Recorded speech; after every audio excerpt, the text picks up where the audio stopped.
নমস্কার। আজকে আমরা যে বিষয়টা নিয়ে আলোচনা করবার চেষ্টা করব যে আপনার পূর্বপুরুষের কর্মফল আপনার মধ্যে দিয়েই বেঁচে থাকে এবং কিভাবে এই কর্মচক্রকে ভাঙা যায়। তো অনেকেই ভাবছে যে পূর্বপুরুষের কর্মফল বেঁচে আছে, ভালো রয়েছে, একে আবার ভাঙার কি দরকার। আমি পরে বলছি। তো দেখুন, কিভাবে আপনাদের মধ্যে দিয়ে বেঁচে থাকে আপনার পূর্বপুরুষের কর্মফল। ওই দেখবেন যে আপনাদের পূর্বপুরুষের দেখবেন কোনো একটা রোগ আছে বা ধরুন কোনো শোক আছে, যেটা পিঢ়ির পর পিঢ়ি, মানে আপনার জেনারেশন আফটার জেনারেশন এটা ক্যারি করে।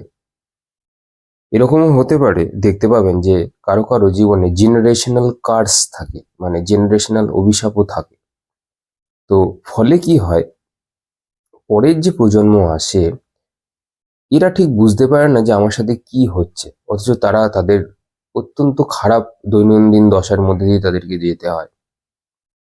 কেউ অনেক চেষ্টা করেও চাকরি পায় না, কেউ অনেক চেষ্টা করেও তাদের বিয়ে হয় না বা তাদের বাচ্চা কাচ্চা হয় না, এবং আরো অনেক সমস্যা থাকে।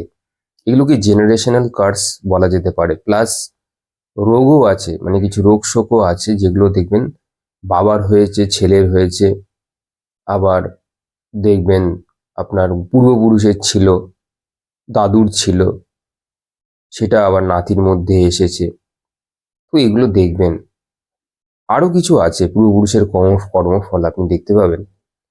কারো ধরুন পূর্বপুরুষের একজন ক্যান্সার ছিল, ফলে পরের যে জেনারেশন এসছে তাদেরকেও সেই একই রোগের সম্মুখীন হতে হয়েছে। পূর্বপুরুষের কারো হয়তো ঠিক করে বিয়ে হয়নি, হ্যাঁ, ফলে পরের যে জেনারেশন আছে তাদেরকেও সেরকম সম্মুখীন হতে হয়েছে। আবার ধরুন কোনো পূর্বপুরুষ বিয়ে হয়েছিল কিন্তু ওয়াইফ ওয়াইফের উপর প্রচুর প্রচুর আর কি অত্যাচার করা হয়েছিল, মানে যেটা আর কি হয়ে থাকে ডোমেস্টিক ভায়োলেন্স।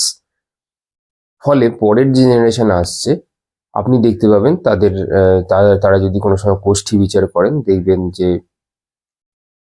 তাদের মধ্যে কালসর্প যোগ আছে, পিতৃদোষ আছে এবং আরো অনেক কিছু আছে, গ্রহণ দোষ আছে। তো এরকম থেকেই থাকে। ফলে তারা তো বুঝতে পারছে না যে নেক্সট জেনারেশন, নতুন যারা জেনারেশন, নতুন যারা প্রজন্ম, যে আমার সাথে কেন এরকমটা হচ্ছে। অথচ আপনি যদি আরো গভীরে যান আপনি দেখতে পাবেন যে তাদের দাদু পরদাদু যে ভুলগুলো করে গেছে সেগুলোর খেসারত তাদেরকে দিতে হচ্ছে।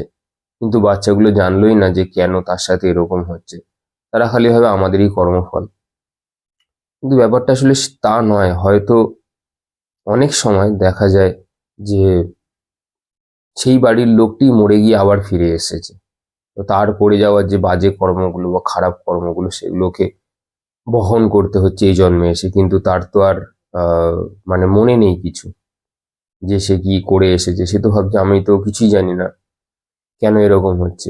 এবং শুধু তাই নয়, অনেক সময় নতুন সোলো যখন কোনো ফ্যামিলিতে এন্টার করে বা আসে, তখনও তাকে অনেক অসুবিধার মধ্যে দিয়ে যেতে হয়। যেরকম কিছু ক্রনিক ডিজিজ, মানে এমন এক ধরনের ডিজিজ যেটা আর কি লম্বা চলছে, মানে সারছেই না কিছুতে।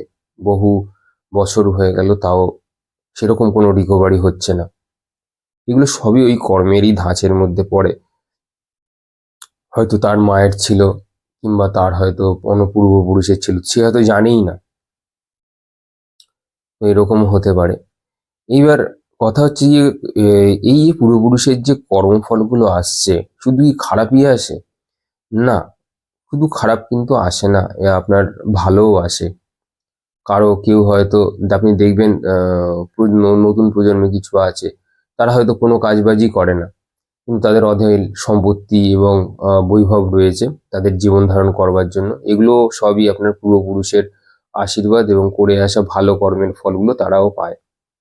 সুতরাং ভালো খারাপ দুটোর মধ্যে দিয়েই যারা পায়, মানে এমনটা না যে শুধু তারা খারাপটাই পায়, ভালোটিও পায়। মানে তাদের ছেড়ে আসা যে সম্পত্তি সেগুলো আপনি পেয়েছেন। তো যদি ভালোটা পেতে পারেন খারাপটা কেন নেবেন না? মানে শুধু ভালোটাই নেবেন এরকমটা তো হয় না। তাদের করে আসা খারাপটাকেও আপনাকে নিতে হবে। তো এরকম চলতে থাকে। তো এরকম অসুবিধার মধ্যে দিয়ে যেতে যেতে যারা তাদের পিঠ দেয়ালে ঠেকে যায় তখন তারা প্রশ্ন তোলে যে কেন এরকম হচ্ছে। তো এই জন্যই হয় যে পিতৃদোষ, এরকম বাস্তু দোষ, এগুলো সমস্ত কিছু আমাদের যারা পূর্বপুরুষ আছে তাদের করে যাওয়া খারাপ কর্মের ফলের জন্যই এই সমস্ত দোষগুলো তৈরি হয়। এবং সেগুলো আমরা জানি না বলে, বুঝি না বলে আমরা ঠিক বুঝতে পারি না যে কেন এই প্রবলেমটার মানে মূল উৎসটা কোথায়, সেটা আমরা বুঝতে পারি না। আপনি দেখবেন আহ ধরুন এরকম, আপনাকে যেরকম দেখতে হয়তো দেখা যাবে আপনার কোনো দাদুর নাকটা হয়তো আপনার মতন ছিল, মানে আপনার যেরকম নাকের যে গড়ন, আপনার ভোঁতা না আপনার সুচালো, মানে গড়নটা যেরকম হয়তো দেখা যাবে আপনার কোনো দাদুর সেরকম ছিল নাকটি। তো অনেকে বলে আপনার হয়তো চলন ফেরন বা আপনি যেরকম হাঁটা চলা সেটা হয়তো আপনার দাদুর ছিল। অনেকেই বলেন আপনাকে, যারা মানে রাস্তা দিয়ে যারা যায়, যখন আপনি আইডেন্টিফাই, যখন যদি মানে কেউ যদি চিনে থাকে আপনার দাদুকে বা আপনার পূর্বপুরুষকে, তার হয়তো বলে। সুতরাং আপনি বুঝে নেবেন সেই সময় যে এইগুলো হচ্ছে গিয়ে তাদেরই কর্মফল এবং তাদেরই শরীরের কিছু কিছু অংশ বা জিন, মানে আপনার ডিএনএ থেকে বংশানুক্রমে আপনার মধ্যেও এসেছে। ফলে তার মধ্যে থাকা যে খারাপ যে বিচারগুলো ছিল বা ভালো যে বিচারগুলো ছিল, শুধু খারাপ তো নয়, ভালো বিচার থাকতে থাকে। তো খারাপ ভালো যাই ছিল না কেন সেগুলো কিন্তু আপনার মধ্যে সঞ্চার হয়েছেন। মানে আপনি একটা কপি পেস্টই বলতে পারেন, একটা ডিএনএর কপি পেস্ট আমরা সবাই তৈরি হয়েছি। এবার কথা হচ্ছে এর মধ্যে থেকে আমরা বেরোবো কিভাবে, কি করে এই কর্মচক্রকে ভাঙা যাবে। এই কর্মচক্রকে ভাঙতে গেলে অতটা সহজ ব্যাপার নয়। এই কর্মচক্র থেকে বেরোনোর আগে আপনাকে প্রথমে নিজেকে বুঝতে হবে। মানে আপনি তো বুঝলেন যে আপনার মধ্যে কি কি খারাপ আছে ভালো আছে, প্রথমে তো এটা তো আপনাকে আগে সেগ্রিগেট করতে হবে, আলাদা করতে হবে। এবার যেগুলো ভালো আছে সেগুলো আপনার সংসারে চলবার জন্য সেগুলোকে নিয়ে চলবেন। আর যেগুলো খারাপ আছে সেই সংস্কারগুলো, কারণ এগুলো তো পুরাতন সংস্কার, মানে এগুলো হচ্ছে কি আপনার নতুন সংস্কার নয়, মানে আপনি এগুলো নিয়ে আসেননি, যে আপনার এগুলো বংশানুক্রমে এসছে। এই কার্মিক সংস্কার, এগুলো হচ্ছে কার্মিক সংস্কার, কারণ তাদের মধ্যে যে চিন্তা ভাবনাগুলো ছিল খারাপ ভালো সেগুলো আপনার মধ্যেও প্রবেশ করেছে। তো সেখান থেকে আপনাকে না আলাদা করতে হবে, আপনাকে একটুখানি ডিস্টেন্স করতে হবে। মানে তার ধরুন আপনার দাদু ধরুন স্মোক করতো, হয়তো দেখা যাচ্ছে আপনিও খুব স্মোক করতে, মানে আপনিও স্মোক করছেন, বা আপনার বাবা স্মোক করতো, আপনিও স্মোক করছেন। ঠিক আছে? তো আপনাকে এটা, আপনি যদি সত্যিই ভাঙতে চান, আপনাকে বললাম একটু আগে যে একটা বড় তাহলে কোনো পদক্ষেপ নিতে হবে। তাহলে আপনাকেও সেটাও করা বন্ধ করতে হবে। আপনাকে তাহলে সেটা করা, আপনাকে এমন কিছু করা যাবে না যেগুলো, যে খারাপগুলো তারা করতো। হতে পারে তারা হয়তো ডোমেস্টিক ভায়োলেন্স করতো, কিন্তু আপনাকে সেইটা এড়িয়ে চলতে হবে। আপনাকে, তারা হয়তো প্রচন্ড রাগী স্বভাবের ছিল, কিছু হলেই একটুতেই খুব ক্রোধ করতো, মানে রেগে যেত। তো আপনাকেও সেখান থেকে কিন্তু বেরিয়ে আসতে হবে। এগুলো খুব কঠিন কাজ। এগুলো ওই জন্যই বললাম যে এগুলো যদি কেউ ভাঙতে চায় বা কর্মচক্র, এই যে এই পাশা খেলা থেকে যদি বেরোতে চায়, তো পূর্বপুরুষদের করে আসা খারাপ ভালো থেকে, তাহলে আপনাকে একটা বড় সিদ্ধান্ত নিতে হবে। মানে মোটের উপর কথা হলো, তারা যেগুলো করে এসেছে আপনাকে সেগুলো থেকে বিরত থাকতে হবে নিজেকে। তাহলে আপনি নিজেকে আলাদা করে রাখতে পারবেন।